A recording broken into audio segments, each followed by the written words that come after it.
Hey guys, what's going on? Coming at you with a Wednesday morning video. Today I just want to kind of caption it basically saying target FUD, fear, uncertainty, and doubt, if you don't know what that means. If you haven't watched my previous videos, I am a long-term investor. I believe that's the best way to gain wealth. The market's obviously really flipped upside down this year, which is fine. This is a great buying opportunity you don't get often, so that's kind of how I look at it.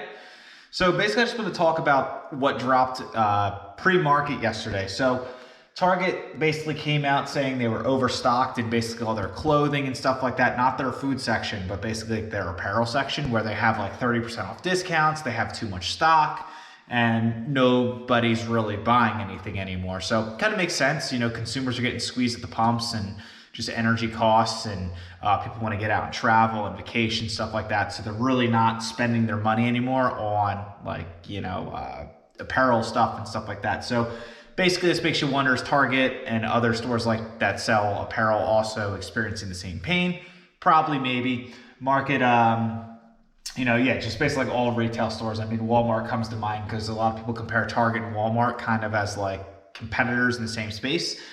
But yeah, so, retailers, you got to ask yourself, okay, maybe the consumer's really slowing down a lot more than we thought. If Target already lowered their forecast, they came out and lowered it again, and now they're saying a couple weeks later that, hey, like now nobody's buying, we've overstocked, we're discounting. Now still people are still no one is buying. So the market obviously fell this morning in the early AM when it opened in probably fear of this, and then throughout the day it kind of trickled its way back to hit daily highs at close.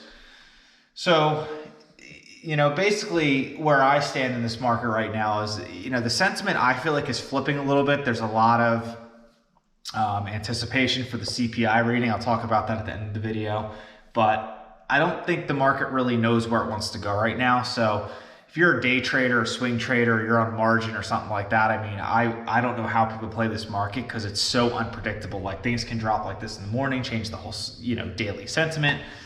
And, it's just next to impossible to predict this. It's very uncertain, So the Dow finished up 0.8%, S&P finished up 0.95%, NASDAQ finished up 0.94%. My portfolio finished up 9.93%, so basically right in line with the S&P and NASDAQ.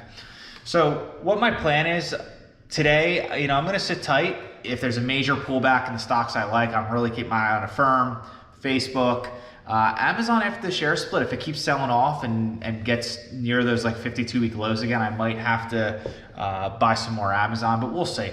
But yeah, that's my plan. Google, same thing. If we see a lot more pain in that, really I'm just staying patient. That's really the best way to do it. The market's kind of in like it's off the bottoms of May, and it's not like rallying or doing a short-term rally. It's kind of just like stuck. It kind of, maybe hit the bottom, and now we're kind of just like here, and we're just going like this.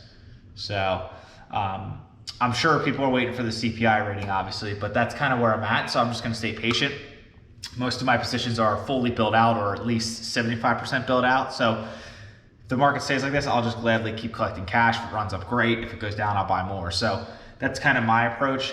Obviously, CPI is the biggest thing that the market's waiting for. It comes out Friday before the bell. So we still got 2 more full trading days. So I could see today being flat and maybe Thursday being flat, or, who knows if banks start, if hedge funds start putting money in Thursday, we'll see. I'm pretty optimistic on the CPI. I think it is going to come in at 8.2 or less. Analysts do predict 8.2 is what it's going to come in at, which is 0.1% lower than the previous month, 8.3. So that would kind of I think peak inflation hit a couple months ago, and CPI is going to basically confirm that. And you're still going to have, some people go in the camp like, oh, we did hit peak inflation, where it's like kind of 50-50 right now, like we got to see it again. But the more it comes down and the less people spend, people are going to start getting on the camp like, okay, maybe we did find the bottom, maybe inflation is going down. People just want that relief before some people won't even enter the market until they see CPI go down. Core inflation will be interesting. I don't know what that's going to do because people are still traveling like crazy. Hotels, airlines, and all that stuff are in the core. So we'll see. People are spending crazy money to travel right now. So That does not help the core CPI, but we'll see.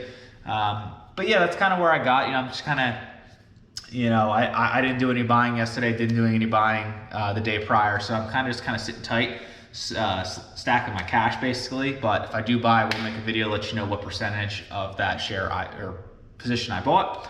And yeah, we'll see. I'll make a video tomorrow and we'll see what's going on. Till tomorrow. Make sure you guys like, subscribe. Trying to get to 900 subs this month might be a little difficult, but we'll see. So if you guys like this video, make sure you subscribe. Till tomorrow, peace.